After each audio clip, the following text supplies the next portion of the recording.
قراره تو این ویدیو دو نفری که قبلا با هم تو رابطه بودن روبروی همدیگه قرار بگیرن و در مورد رابطهشون، چالشهاشون و جداییشون با همدیگه صحبت کنن و در آخر ببینیم میتونن رابطهشون از نو شروع کنن یا نه. پس تا آخر این ویدیو همراه ما باشید. همین جا این برعکس اسمش خیلی هم ناآرومه. من ناآرومم؟ نه کی ناآرومه بس؟ اونقدر همیشه پاچه همه رو گرفته، اینو از هر دوست و آشنایش که بپرسی دیگه همه قشنگ میشناسن. سلام، خیلی خوش آمدید به قسمت سوم قرار با اکس. من امینم و اینجا باند ساده است. امروز محمد و آرام میهمان ما هستن و قراره درباره رابطه‌شون با هم دیگه گپ و گفتی داشته باشیم. بریم ببینیم که چی پیش میاد. بچه‌ها خیلی ممنونم که اومدید اینجا. سوالی که همیشه اول برنامه میپرسم اینه که چرا اصلا شرکت کردید؟ محمد میخوای خودت بگو چون تو اول به پیام دادی. حالا داشتم من بهت پیام دادم گفتم میتونم شرکت کنم. گفتی مشکلی نداره. با هم دیگه اوکی کردیم. آیدی آرامو بهت دادم. باش هماهنگ کنی بیاد بشینه اینجا. محمد فکر میکردی که قبول کنه؟ آره داداش 100%. چرا که نه؟ چرا باید 100% قبول میکردم؟ از خودت هم باشه. کی بهتر از من؟ جدی داری میگی اینا رو؟ قیافه رو نگاه کن، نیو فیس. چشا رو نگاه کن، رنگی. 100%. خب آرام تو چرا دعوتشو قبول کردی؟ من راستش اولش که بهم گفتید خیلی جا خوردم، ولی بعدش قبول کردم بیام، هم حرفامو بزنم، همین که ببینم اصلا چی شد که به اینجا رسیدیم، هم مخاطب ببینه قضاوت کنه ببینه حق به کدوممون بوده که 100% حقمون بود. خودتون معرفی بکنید، بگید که چند سالتونه و چی کار میکنید. آرامم 23 سالمه، مهندسی عمران خوندم، الان میکاپ آرتیستم، الان که در خدمتشم. خوش آمدید. محمد شما؟ محمدم 25 سالمه، لوازم یکی دارم. ماشین ایرانی فقط. خارجی نداری؟ نه خارجی یه ذره قیمت بالاست. 4 ساعت کار نمیکنه. 4 ساعت کار میکنه. هر چی شما خواست. فرانسوی داریم، جنسه فرانسوی اصل درجه 1. چجوری با هم دیگه آشنا شدید و تقریبا چند وقت پیش بود؟ من بگم بفهم. حدوداً 1.5 سال پیش بود. ما یه رفیق مشترکی داشتیم از خدا بیخبر. دیگه ما رو اسیر کردی. ناراحتی؟ آره. خداتم یه ذره بیشتر توضیح میدی؟ والا عکسشو دیدم خوشم اومد. بعد رفتم پیویشو یه توپی فرستادیم، گفتیم آقا یا میگیری یا نمیگیری دیگه. توپ چی؟ جان؟ توپ چی؟ استیکر توپ. بعد داره یه ذره شیرین زبونی کردیم و گفتیم آقا ما این توپمون رو برداریم اینا دیگه. یواش یواش شروع شد دیگه. بچه‌ها نه واقعا خانم نحوه آشناییتون چجوری بود؟ محمد عکس منو تو گوشی یکی از دوستای مشترکمون دیده بود، بعد آیدیمو ازش گرفت، بهم پیام داد. اولش پیشنهاد نداد ولی کم کم استوریامو ریپلای میکرد که کم کم نه بابا چی پشه بود داشتم راهش میرم. محمد رفتی دایرکت گفتی عاشقته؟ نه داداش من دیوونم، اگه این کارو میکردم که بلاکم میشه. آرام به نظرت خیلی با تجربه عمل کردی یا نه؟ آره خیلی شیطون بود. محمد آدم شیطونی هستی؟ شیطون که نیستم ولی زبون دختره رو خوب بلدم. بچه برای شرکت تو کلاسای مخزنی محمد میتونید عدد 1 رو تو کامنت ها واسم بذارید. بچه تو این تایم کوتاهی که از برنامه گذشته من فکر میکنم که شما خیلی به هم دیگه میایید. حتی نظر شخصیمه. چرا از هم دیگه جدا شدید؟ برای اینکه محمد همه زندگیش، همه عشقش، همه وقتش واسه کارش بود. حالا این گوشه کنارا اگه یه تایم کوتاهی شاید به آرام میرسی. من هر کاری کردم واسه تو بود، واسه آینده‌مون بود. الان دوربین دیدی و دیگه خجالت نکش دیگه راحت. عزیزم دوربین چیه؟ من هر غلطی کردم، هر گویی خوردم واسه این بود که جلو خانواده‌ات سربلند باشی. چقدرم که سربلند نیستی؟ آقا من میشد 10 ساعت ازش خبر نداشتم، بعد میومد میگفت من سر کار بودم. خب گند بزنه تو اون کار تو خودتو، میدونی بحث اولویت دیگه، که تو بین من و کارتو انتخاب میکردی، کارتو داشت اولویت. اصلا اینطوری نیست. من یه وقتیشو داشتم حتما بهت زنگ میدادم، حالتو میپرسیدم، ولی کارم یه جوری که همیشه شلوغه، که هیچ وقتم وقت حتی یه زنگ زدن به منو مگه میشه آدم وقتی یه زنگ زدن؟ یه بار که بوده، یه بار دیگه 10 ساعت تمام بیخبر، یه تکست از تو شاید 30 ثانیه وقت بگیر. واقعا وقت ولی همون همونم از من دریغ میکرد. چند وقته که از همدیگه جدا شدید؟ حدوداً 4 ماه از آخرین حرف که با هم دیگه زدیم میگذره. یعنی 4 ماه هیچ صحبتی با هم نداشتید. بعد تو این 4 ماه حالتون بهتر شده یا نه؟ من سخت‌ترین روزامو تو این 4 ماه گذروندم. مثلا فکر نمی‌کردم انقدر تایم بتونه سخت بگذره برام. به نظرم نباید ما به اینجا میرسیدیم. مثلا نمیدونم چی شد. دوست نداشتم ولی اینطوری بشه تهش. محمد تو چی؟ منم که اصلا حالم خوب نبود. واقعا شب و روزم به هم ریخته بود. دیگه نمی‌دونستم شب چیه روز چیه. همه فکرم شده بود آرام. یه آهنگ عاشقانه‌ای که همیشه گوش می‌کردید و باهاش خاطره دارید چی بوده؟ که باهاش خاطره داشته باشی. بی احساس شادمهر. بی احساس دیدی گفتم ته این رابطه بن‌بسته. بچه‌ها بعد از جدا شدنتون وارد رابطه شدید یا نه؟ ما تازه 4 ماه که از هم دیگه جدا شدیم. یعنی هیچ کس فکر نمی‌کنم بتونه بعد از یه رابطه 1.5 سال به این زودی بره تو رابطه اصلا. محمد تو چی؟ نه راستش بخوای اصلا نمیتونستم فکر کنم جای آرامو بدم به کسی دیگه. خیلی برام سخت بود. بچه‌ها وضعیت اعصابتون در چه حالیه؟ من آدم آرومیم. کلا خیلی سخت عصبانی میشم. معمولا با همه چی کنار میام. تو آدم آرومی؟ همین جا این برعکس اسمش خیلی هم ناآرومه. گوله زارشو نبود. نه کی ناآرومه بس؟ اونقدر همیشه پاچه همه رو گرفته. اینو از هر دوست و آشنایش که بپرسی دیگه همه قشنگ میشناسن. کی به کی داره میگه پاچه گرفته؟ کی به کی داره؟ تو باید بپرسی من باید بپرسم. دیگه همه دارن میبینن دیگه. کی داره میبینه؟ وضعیتی هست. آره 3 بار. بچه‌ها ما یه بخش جدیدی تو برنامه‌مون اضافه کردیم به اسم بازی اعصاب سنج. قراره ببینیم که اعصاب مهمونامون در چه وضعیه. بریم که بازی کنیم. بچه‌ها 3 تا فرصت بیشتر ندارید. هر جا که بوق خورد برگردید از اول. آرام اول شما. بریم ببینیم چیکار می‌کنید. اوج هیجان استرس. اول پس. اعصابه این بود ریستارت کردیم.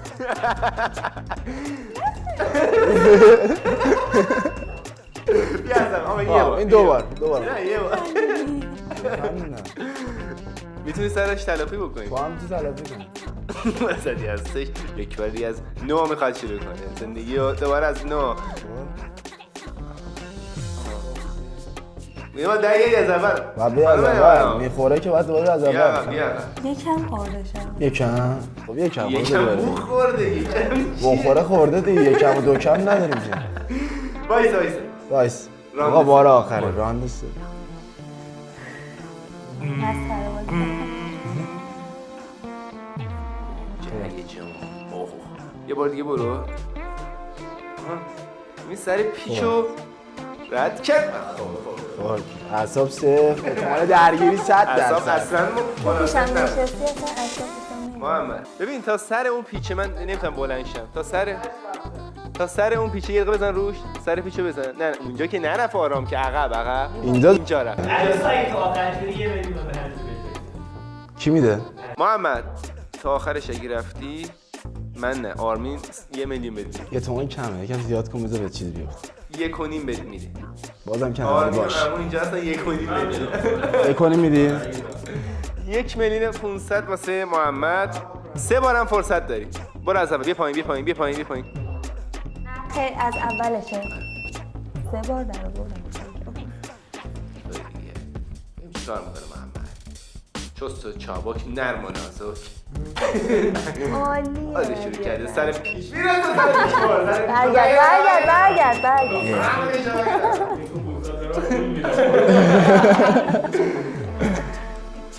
آقا میز پایینه بله من میرفتم. میز بهونه کرده. یه فوتبال. میز بهونه کرده. زو توش بده. دلاوری از خطه کرده.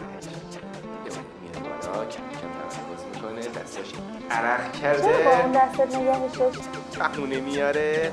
سر پیچ و رد کنه حداقل رکورد. خب آرامون زد.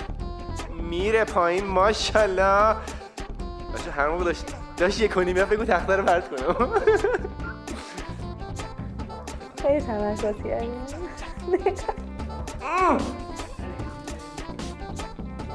چرا باید چیزی نگم این زمان ساکت؟ آره هم خورد چه سری می‌کنی؟ آخه شان به خدا چربش کرد دو میرفت دست پا گازی بده. چه ربطی داره؟ نگاه کافه؟ نه بیا دست بزن. 1.5 رو بشمارید. 2 تا 1.5 بود نه 3. فعلا که دوتاش این شانس آخرته میدونی که شانس سوم راند سوم خدایا آخر ندارید دستشون باید آردم بزنه. پول شامون در بیاد. 1,500,000 دهه محمد. بریم آقا. رکورد آرامو که آره بریز همین دستا کازی بندازیم. همین کارا رو کرد. توشی آقا مشکل نداره دیگه باید بره توش.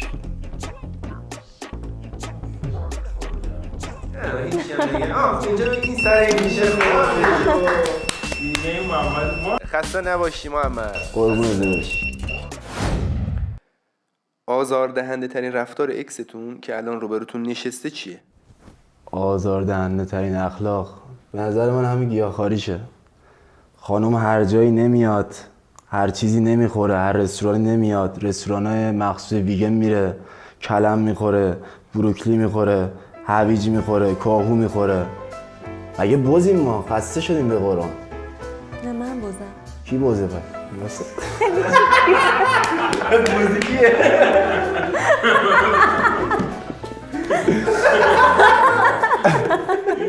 آرام به نظرت حرفاش منطقیه؟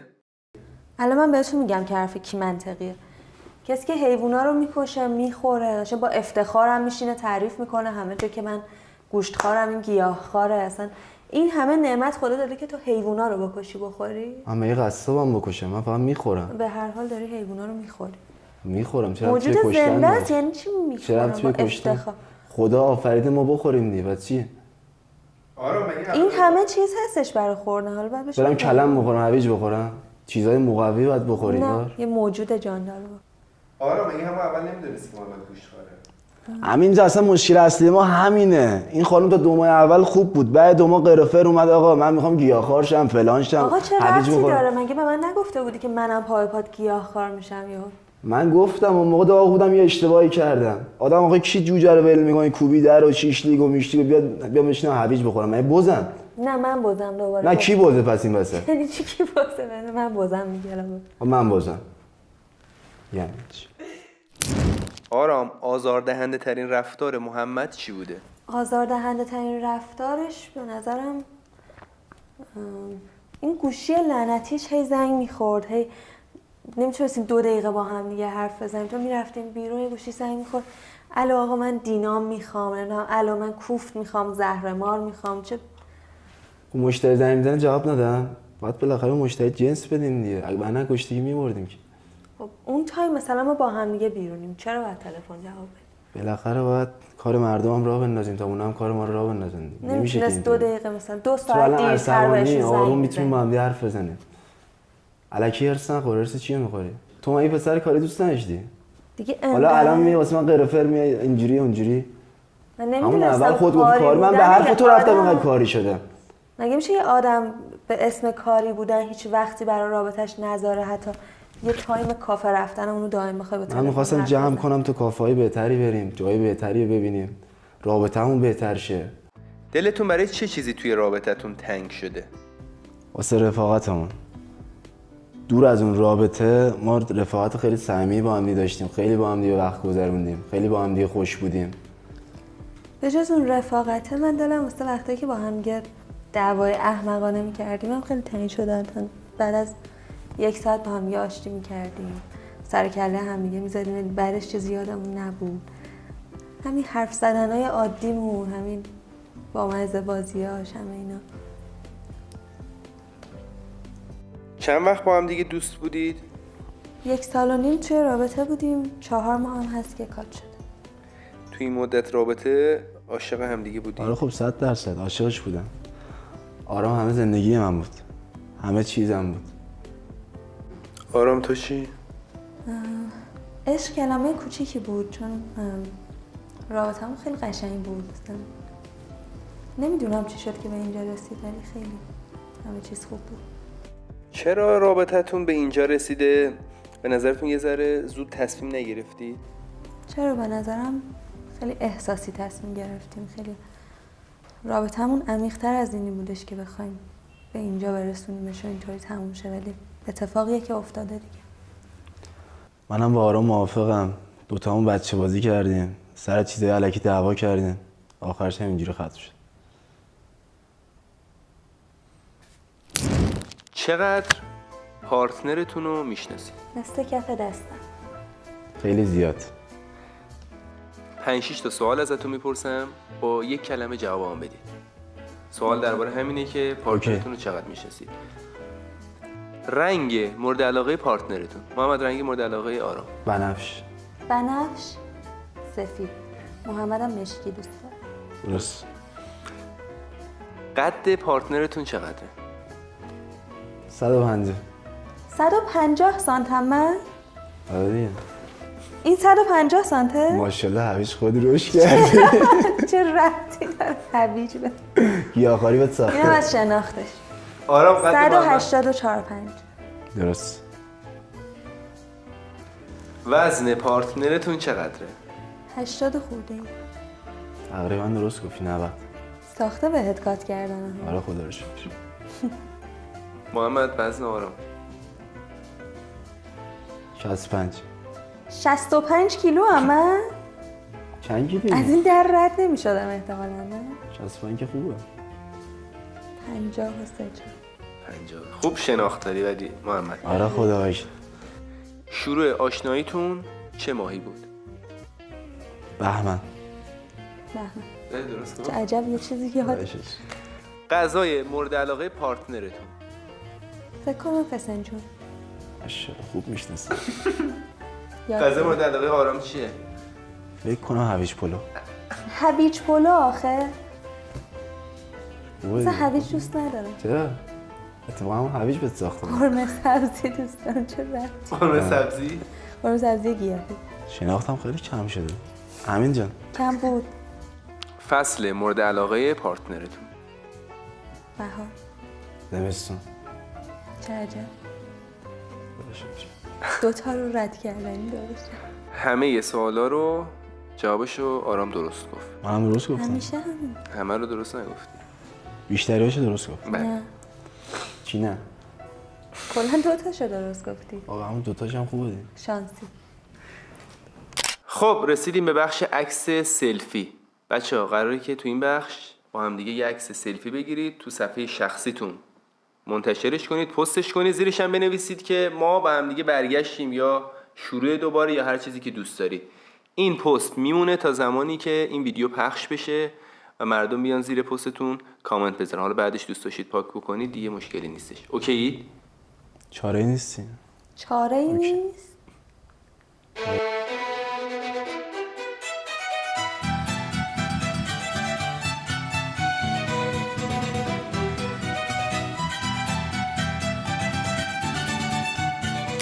کی فهمیدید که رابطتون تموم شده است؟ من هیچ وقت فکر نمی‌کردم رابطمون تموم شه. خیلی با هم دیگه خوب بودیم. دعوا تو همه رابطه ها هست، ولی اشتباه خودمون بود که مشکلمون رو بردیم پیش بقیه. خیلی همه رو دخالت دادیم، همه دخالت کردن تو مشکلاتمون، ولی بازم مقصر اصلی خودمون بودیم. والا ما اون موقعی که تمام کردیم باز من ناامید نشده بودم، منتظر بودم یه زنگی، یه تکسی، یه پیامی آقا بیاد از دل ما در بیاره، ما دوباره برگردیم. من از دلت در بیارم؟ کی از دلم در بیاره؟ چقدر پرویی تو باید از دل من در می آوردی؟ وقت پررو نمی‌شدیم از دل در بیارم؟ یعنی چی پررو نمی‌شدی؟ 1 سال و نیم رابطه بود و تو میومدی جلو. راست میگی. قانع شدی؟ آره.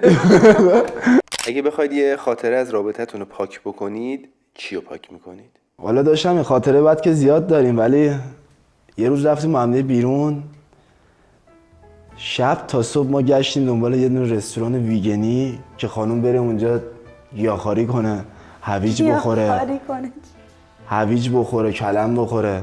آخرم دعوامون شد سر یه غذا هم که نخوردیم، واسه خانومم اسنپ گرفتم رفت خونه شد. چقدر بیشعوری، چرا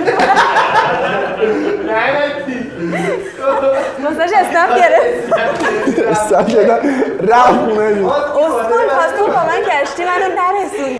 محمد چجوری میشه واسه یه خاطره بعد؟ والا داداش اسنپ رسوندی همون من دارم آخرش. حرف میزنم. والا داداش من یه اخلاقی که دارم گشتم میشه سگ میشم. اون شب هم که اصلا کلا دنبال رستوران ویگینی بودیم، نه یه غذای خوردیم، نه یه چلو گوشت، نه یه چلو کبابی. منم که کلا گوشت خورم، گوشت نخورم اصلا سگ میشم. آخر شب رفتیم یه جیگر خوردیم و خیلی هم گشنه رفتیم گرفتیم خوابیدیم. آرام تو چه خاطره بدی داری؟ فکر کنم همون خاطره که الان محمد تعریف کرد و یه خاطره بد بود در تو. 100% یکی چون ولی بدترین خاطره برای من یه روزی ما بعد چند روز میخواستیم همو ببینیم، آقا کار داشت، رفتیم با هم یه کافه نشستیم تا سفارش دادیم، یه تماس کاری بهش شد، گفت باید بلند شیم بریم. همونو بلند شدیم و دوباره برام ماشین گرفتش. ماشین گرفتم باشه، دربست گرفتم این سری. و حس بی‌ارزش بودنی که به من میداد. اصلا اینطوری نیست، کار داشتم، کارم واجب. کارت واجب‌تر از من نبود، تو من قرار گذاشته بودی. من عذرخواهی میکنم. چه چیزی لازم دارید که دوباره به همدیگه برگردید؟ به هم این احساس رو بده که من دختر این رابطه‌ام و به هم احترام بذاره، بتونم ناز کنم، برام وقت بذاره، اون احساساتی که بهش میدم و فکر نکنه که وظیفمه. محمد تو چه چیزی لازم داری تا دوباره به این رابطه برگردی؟ اینکه درکم کنه و اینکه انقدر نگه همه وقت تو واسه من بذار. من نخواستم همه وقت تو برام بذاری. یه تلفن واقعا وقتی ازت نمیگیره. من میتونم یه تلفن واسه وقت بذارم. ممنونم که یه تلفن واسه وقت میذاری. خواهش می‌کنم. حاضرید دوباره رابطتون رو از نو شروع بکنید یا حداقل بهش فکر بکنید؟ ارزش اینو داشته که حالا بشه بهش فکر کرد، ولی خیلی باید عمیق بهش فکر کنم. من اگه میدونستم ندارد نه اصلا تو این برنامه نمیومدم. چقدر تو پر رویی. من این همه وقت گذاشتم، از کارم زدم، از من زندگیم وقت گذاشتم زدم. اومدم اینجا. تو وقت گذاشتی؟ تو خواستی که من نیاز بیام به وقت اینجا. گذاشتن چی؟ تو خواستی که من بیام اینجا اگه یادت نیست. راست مگه به میگی، من شما خواستم. پیام؟ راست میگی. اشتباه کردی؟ حس میکنم اشتباه کردم. دیگه از این اشتباه نکنم. دیگه کردیم. خب بچه الان تصمیم نهاییتون چیه؟ به چی؟ میخواید با هم دیگه آشتی کنید؟ رابطتون از نو شروع بکنید یا نه؟ باید فکر کنم خیلی زیاد. واقعا خیلی باید بهش فکر کنم. و تو هم ارزش هم فکر نداری؟ کردن رو داره ولی خوشحال. ممنونم که تا آخر این ویدیو همراه ما بودید. اگر دوست دارید که قسمت 4 این ویدیو ساخته بشه حتما توی کامنت ها بهم بگید. لایک و سابسکرایب یادتون نره. خیلی دوستتون دارم دیگه.